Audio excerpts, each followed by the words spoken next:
Ya, oke. Selamat siang semuanya. Selamat siang. Selamat siang. Oke.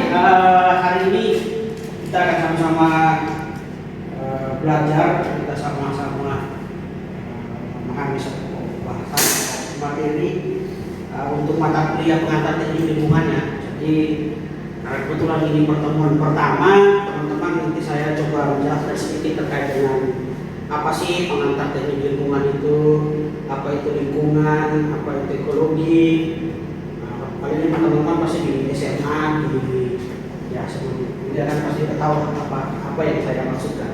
Nah, ini ada rencana pembelajaran atau RPS ya terkait dengan pengantar teknik lingkungan.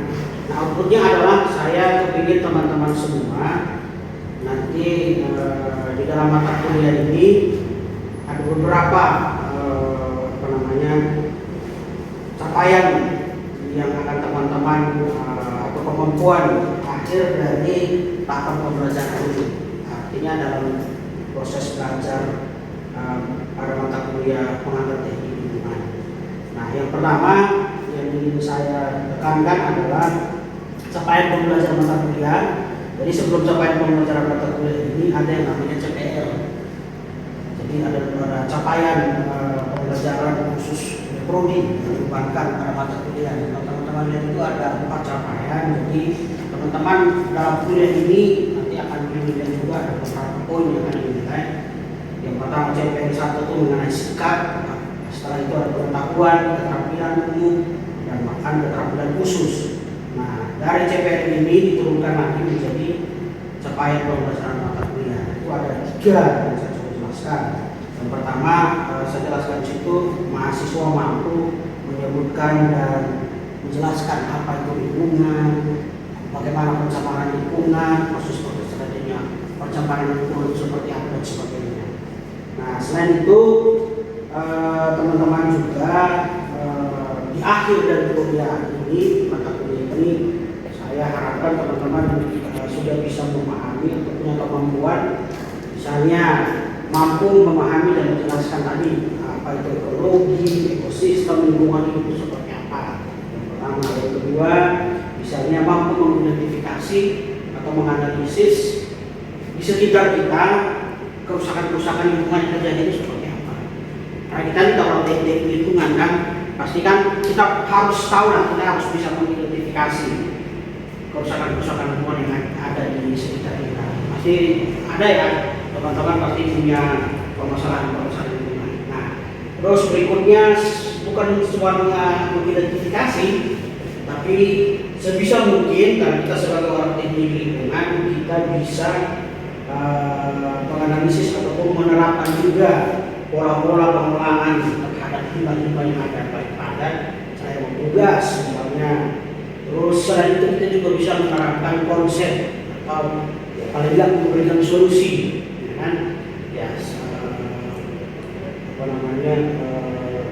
Memberikan solusi untuk permasalahan lingkungan yang ada. Karena teman-teman pasti akan ke depan jadi ahli-ahli di bidang teknik lingkungan dan lingkungan. Jadi sehingga dari mata kuliah pengantar teknik lingkungan ini teman-teman paling tidak minimal. Karena bagi saya orang teknik lingkungan itu sederhana aja. Kita memang tidak bisa masalah lingkungan itu pasti ada. Tapi kita tidak bisa punya kerusakan itu kita mau mengatakan bahwa ternyata tidak ada kerusakan sama sekali. Tidak bisa, kita tidak bisa menghilangkan sama sekali juga. Pasti ada kaitannya dengan hukum termodinamika dan sebagainya. Nah, tapi kita sebagai orang lingkungan itu kita istilahnya pada meminimalisir. Jadi kalau teknik lingkungan itu bisa dikatakan rekayasaan. Kita rekayasa lingkungan. Jadi kita meminimalisir kerusakan-kerusakan lingkungan yang ada. Dengan apa? Tadi misalnya ada contoh, misalnya sekarang penggunaan BBM ya, pasti kedepannya BBM yang terbuat dari minyak bumi ya kan pasti lama-lama habis. Nah, solusi apa yang kita tawarkan? Kita sebagai orang lingkungan apa? Ya, bisa jadi salah satu solusinya adalah energi baru terbarukan. Apa itu? Misalnya panas bumi, ya kan? Kemarin batu bara, tapi ternyata batu bara itu punya pengaruh buruk juga terhadap karbon dioksida, kan? Nah, makanya kemarin sempat pemerintah Jokowi kan di stop untuk juga yang lagi trendingnya sekarang adalah mengenai ini apa? Ekonomi green. Oke, ekonomi green boleh, itu juga salah satunya. Itu termasuk dalam energi baru terbarukan. Terus ekonomi green itu kaitannya dengan pengembangan industri green. Dan perusahaan-perusahaan industri itu dituntut untuk bisa tadi kaitannya dengan sustainable development. Jadi SDGs itu kan ada 17 poin ya di SDGs. Nanti kita akan belajar juga. Di sini ada dengan sustainable development. Terus kita belajar juga mengenai analisis sampah lingkungan. Nah, tadi saya katakan kita merekayasa.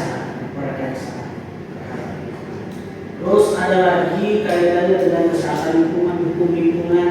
Bahkan di kampus kita ini kan ada kaitannya dengan migas, ya, minyak dan gas bumi. Nah, terkenal kita depannya akan belajar mengenai satu mata kuliah terkait sama itu adalah apika selekta migas, ya. Oke. Nah ini bahan kajian materi pembelajaran yang kita pelajari di sini itu adalah tadi konsep dasar amdal, kesehatan lingkungan dari migas itu seperti apa, lingkungan, terus pengolahan limbah, SDGs, sustainable development dan lain-lain. Nah ini referensi yang saya pakai. Nah ini terkait dengan apa namanya pertemuan akhir ya. Ini saya coba-cobakan berapa kali pertemuan. Kita di UTP ada 14 kali pertemuan ya, 2 PPT sama UAS. Jadi saya harapkan teman-teman bisa hadir. Nah ini yang menjadi potensi berikutnya adalah terkait penilaian. Dengan saya ya, sebenarnya dari kita sepakati bersama. Ini ada misalnya, saya kepingin teman-teman juga nanti sesekali presentasi. Jadi ketika kita kuliah bukan cuma sekedar, bukan cuma sekedar apa namanya dari dosen saja yang memberikan atau dia memberikan materi dari sebagainya, tapi apa arah. Teman-teman juga memberikan feedback buat saya. Siapa tahu kan teman-teman mesti punya pengalaman masing-masing. Masing-masing. Nah, ini pembagian seperti ini saya ini kita sepakati bersama ya. Jadi misalnya presentasi saya kasih poin, presentasinya sekitar 10%, tugas itu sekitar 20%, ITS dan UAS itu sekitar 30-80%. Nah, artinya diperhatikan pada ITS dan UAS apa maksudnya? Ya, sip, gimana seperti ini? Setuju? Oke, kalau setuju. Selain itu saya juga ini ada semacam modul kuliah khusus untuk mata kuliah pengantar teknik lingkungan. Ini saya coba buat, nanti bisa menjadi panduan teman-teman. Jadi beberapa kali pertemuan yang kita buat. Ini modul pertama sekitar 7 kali pertemuan. Jadi di sini ada dengan lingkungan ekonomi itu seperti apa dan sebagainya.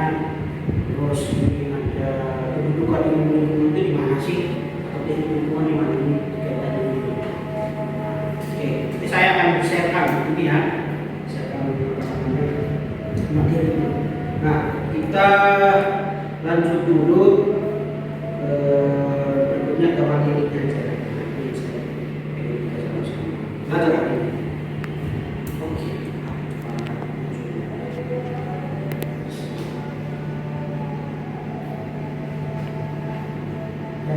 Oke. Nah, ini dia.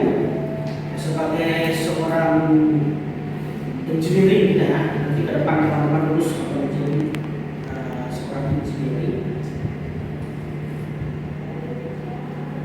Nah ini dia challenge-nya atau ya ini challenge untuk kita. Artinya bahwa ketika kita menjadi seorang engineer ya, dari lingkungan ya ini tantangan untuk kita, ini menjadi pekerjaan kita. Kira-kira, nah ini saya ingin nanya, kira-kira dari gambar ini apa yang teman-teman bisa berikan? Apa yang teman-teman bisa berikan tentunya? Pendapat teman-teman ini salah satu sungai di Korea Selatan. Ini zamannya dulu Opang, Korea sekarang kan masih, sekarang kan bagus-bagus kan? Dulu mereka kayak gini. Itu Opangnya lagi jalan-jalan di lumpur itu. Nah ini salah satu sungai di sana. Sekitar tahun 70-an ya, jadi hampir fungsinya sama kayak kita sekarang. Kalau Kira-kira menurut teman-teman melihat dari ini apa pandangan teman-teman terkait dengan nama ini?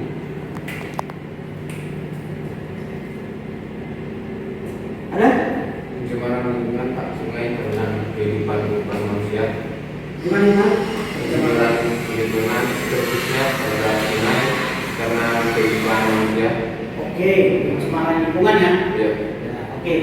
Ada kaitannya dengan lingkungan, ada dengan kehidupan manusia. Oke, terima kasih. Sucipto, ada? Ada? Sehat tubuh, Pak. Kumpul. Sehat untuk bagi kehidupan manusia kalau tinggal di situ. Oke, berarti kaitannya dengan kesehatan ya, tentang lingkungannya. Oke, kalau Alvin Sama Pak dengan Sucipto. nah, sama Pencemaran lingkungan. pencemaran lingkungan. Oke. Nah, kira-kira dari sini pencemaran apa saja? Oleh teman-teman melihat dari gambar ini. Air, oke. Ada lagi? Pencemaran Tanah, apa lagi? Udara ada enggak? Udara pasti juga karena Kayak apa kalau udara misalnya? karena air sudah tercemar karena kegiatan sepertinya sanitasi di sana tidak bagus dan airnya tercemar dan secara tidak langsung polusi udara juga tercemar oleh sanitasi yang tidak bagus. Oke. Oke, sip, terima kasih. Nah, jadi benar ya. Nah, kalau kira-kira dari gambar ini pengertian kalian terkait dengan lingkungan itu apa? Kalian bisa simpulkan. Kira-kira lingkungan itu seperti apa? Jadi kan termasuk lingkungan kan? Nah, coba kita lihat sebelumnya itu di tahun duluan kan. Kalau dia zaman sekarang dia ngomong seperti ini. Bagus. Nah, dari dua gambar tadi itu apa yang mempengaruhi? Kira-kira apa yang berubah? Hah? Lingkungannya berubah kan? Lingkungannya berubah. Artinya lingkungan ketika kita berubah ada kaitan dengan apa? Dengan SDM. Jadi bisa dikatakan seperti lingkungan itu sebenarnya berdiri di atas. Tadi kan kita lihat contoh tadi baru.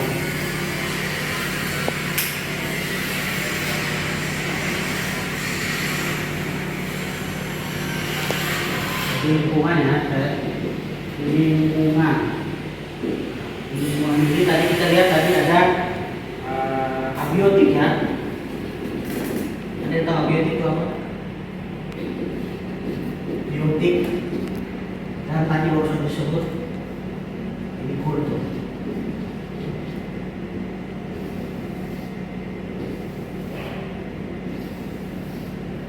Nah, ini yang dimaksud dengan lingkungan. Jadi lingkungan itu di dalamnya ada lingkungan analitik, ada lingkungan biotik, dan kultur ini termasuk kita manusia di dalamnya, ya kan? Dengan segala sumber daya yang ada, misalnya kearifan lokal kan berbeda-beda. Jadi kearifan lokal bisa lihat ya dengannya. Terus misalnya apalagi ini kaitannya misalnya ada istiadat ya dan lain-lain, pola hidup dan sebagainya, kebiasaan dan sebagainya, ini mempengaruhi satu sama lain. Jadi bisa dengan kata lain lingkungan itu ada manusianya, ada politiknya, benda matinya, tanah, air, tadi maupun ada yang hidup, makhluk hidup, misalnya ada hewan, ada tanaman dan sebagainya. Itu dimaksud dengan lingkungan. Nah, ini salah satu contoh yang ada di Bogor ya, kita lihat ada di sini. Terus nah ini apa sih lingkungan hidup itu? Lingkungan hidup. Nah, kalau kita lihat di Undang-Undang Nomor 32 ya tahun 2009 dikatakan bahwa lingkungan itu atau lingkungan hidup itu adalah kesatuan berarti banyak atau macam-macam.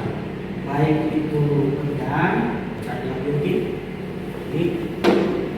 biotik, apa daya, keadaan dan makhluk hidup termasuk di dalamnya ada manusia dan perilaku kebiasaan seperti itu. Jadi ternyata lingkungan itu kita ini berpengaruh juga terhadap lingkungan. Misalnya kalian di bos kan, kalau bosnya jorok dan sebagainya, berarti memang kalian perilaku kalian memang kurang bagus, ya kan? Karena ada istilah kan, ada yang bilang kalau mau tahu orang itu jorok enggak, ya dari bosnya lah, ya dari kehidupan pribadinya, ya kan? Kamu orangnya rajin, orangnya bersih-bersih, pasti bos semua ini tahu lah apa harus perlu ke bosnya, tahu lah pasti bersih lah, bosnya pasti bersih. Kalau bahkan bukan ini yang kita ya sebagai orang ini biasa aja. Kalau memang orangnya tampangnya atau kebiasaannya jorok ya berarti jangan heran kalau kos-kosannya itu. Nah ini, jadi tadi kesatuan tadi yang ada baik benda, daya, keadaan, makhluk hidup dan sebagainya itu mempengaruhi keberlangsungan dari kehidupan kesejahteraan. Ini berdasarkan Undang-Undang Nomor 32 Tahun 2009. Nah unsur lingkungan hidup itu apa?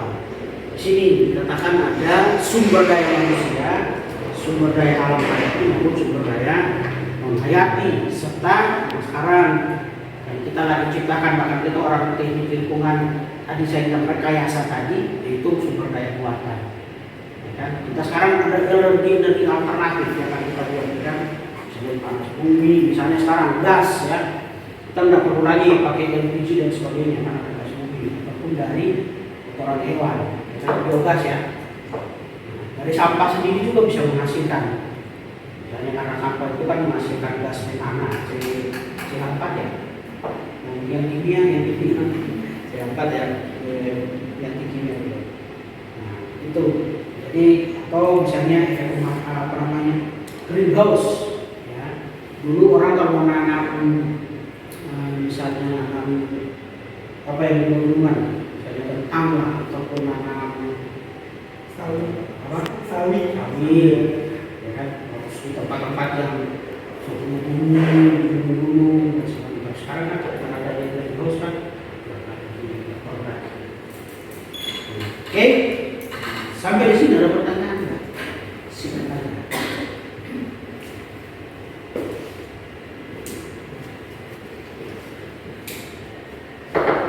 Kalau belum ada saya lanjut, oke. Setelah ini bisa ditanyakan ya. Nah ini tadi saya bilang ABC, jadi kita nanti akan saya bisa banyak menggunakan istilah ABC. ABC bukan dari ABC ya, tapi ini adalah abiotik, biotik dan kultur dari environment atau lingkungan. Nah, dalam lingkungan itu sendiri ada yang namanya ekologi. Ekologi ini apa? Ada yang tahu arti ekologi? Ada yang tahu arti ekologi? Belum tahu. Nah, kalau ekologi dari etimologi ya, kata-katanya itu ekologi itu dari oikos itu tempat tinggal. Sama logos itu ilmu. Jadi atau istilah yang biasa kita kenal, kita tahu ada yang pertama apa istilah dari ini adalah habitat. Ya, kita tahu ya, habitat tempat di mana kita berada. Jadi ekologi itu artinya habitat. Jadi hubungan timbal balik antara makhluk hidup itu dengan rumah tangga atau tempat tinggal atau habitat. Jadi dimanapun kita tinggal, kita berada, kita punya hubungan timbal balik. Baik itu menguntungkan atau tidak menguntungkan. Kalau hubungan timbal balik antara kita dengan lingkungan, kita bisa jaga lingkungan, ya berarti lingkungan memberikan sesuatu yang baiknya juga. Ya kan? Kalau kita merusak lingkungan, ya saat juga pasti kita akan terima apapun. Nah, makanya kalau dulu orang sering menebang pohon, orang hutan dan sebagainya, ya, sekarang akibatnya adalah tadi misalnya bisa tanah longsor, bisa hilangnya mata air karena hutan itu kan menangkap air hujannya. Jadi dengan adanya vegetasi yang banyak, menangkap air hujan, banyak mata air dan sebagainya, udaranya bersih dan sebagainya. Nah, di zaman sekarang ini ya susah sekali kita lihat. Salah satu permasalahan lingkungan di Indonesia kan ya tadi perambahan hutan ya, diganti dengan tanaman industri. Kalau di Jawa namanya hutan tanaman industri. Kalau di Jawa hutan industri. Ini misalnya kelapa sawit, gitu. Turunnya hutan alam diganti dengan tanaman homogen seperti kelapa sawit. Ya, memang tanaman juga tapi ada dampak. Ya. Nah, jadi ekologi adalah hubungan timbal balik antara makhluk hidup dengan lingkungan alam ataupun sistem pengembangan kehidupan. Ini sebagai sistem pengembangan kehidupan. Nah, ekonomi adalah ilmu yang mempelajari terkait dengan manajemen ya. Nah, jadi ekologi ini sebenarnya ada berasal dari ilmu lingkungan. Karena memang dikaitkan dengan lingkungan. Tadi saya katakan lingkungan itu tidak ada unsur-unsur sumber daya yang ada unsur manusia, sumber daya manusia, ada sumber daya alam hayati, dan sumber daya non hayati, ataupun sumber daya alam kota. Yang sekarang kita lakukan adalah sumber daya alam kota. Karena apa? Karena tadi banyak faktor, seperti tadi degradasi lingkungan. Kerusakan lingkungan. Nah, kita sebagai orang yang lingkungan, ini tantangan kita, challenge kita, pekerjaan kita, job kita harus bisa tadi merekayasa kerusakan lingkungan. Jadi misalnya, contohnya kita sebagai kita bisa menciptakan sumber daya alam kekuatan.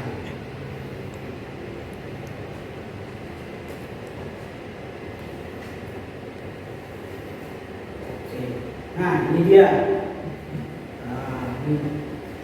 Ekologi itu sama dengan biologi lingkungan. Di dalam biologi ada biologi ya. Kita belajar. Nah, ilmu lingkungan sendiri ini ada mencakup banyak hal. Ini banyak hal. Ada biologi lingkungan, kimia lingkungan. Berapa kimia lingkungan?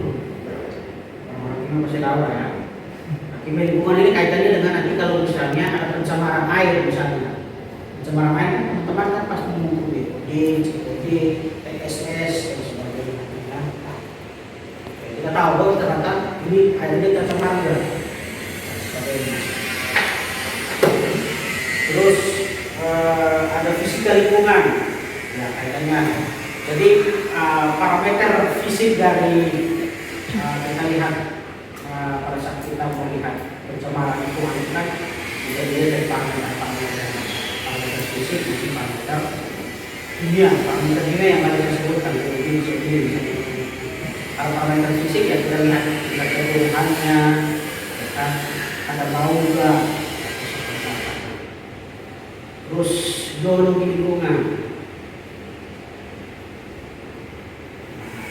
Geologi lingkungan kaitan dengan batu-batuannya, abiotik lingkungan. Nah, jadi ekologi itu bukan ilmu lingkungan tapi bagian dari ilmu lingkungan. Nah, ini yang tadi saya bilang kaitannya dengan fisika, hukum termodinamika, ada hukum termodinamika 1, hukum termodinamika 2, ada hukum konservasi energi dan hukum energi. Coba di sini ya, kita mengulang kembali apa yang kalian pelajari. Nah, hukum termodinamika 1 itu bilang ini, energi yang tersedia di dalam lingkungan jumlahnya tertentu tetap tidak berubah. Jumlah energi itu tidak dapat ditambah atau dikurangi. Jadi kayak tadi saya bilang kemungkinan besar siapa tahu, tapi pasti selama kelamaan energi dari fosil yang belum lama habis. Nah, orang lingkungan harus bisa mencari energi baru terbarukan. Yang baru yang mana? Kita cari lagi energi baru. Tadi saya sebutkan salah satu. Sekarang mobil listrik ya, kan? Kalian udah mobil listrik. Motor listrik lah kita bisa lihat ya. Memang itu yang perusahaan nanti ya mobil-mobil yang pakai minyak bumi atau bensin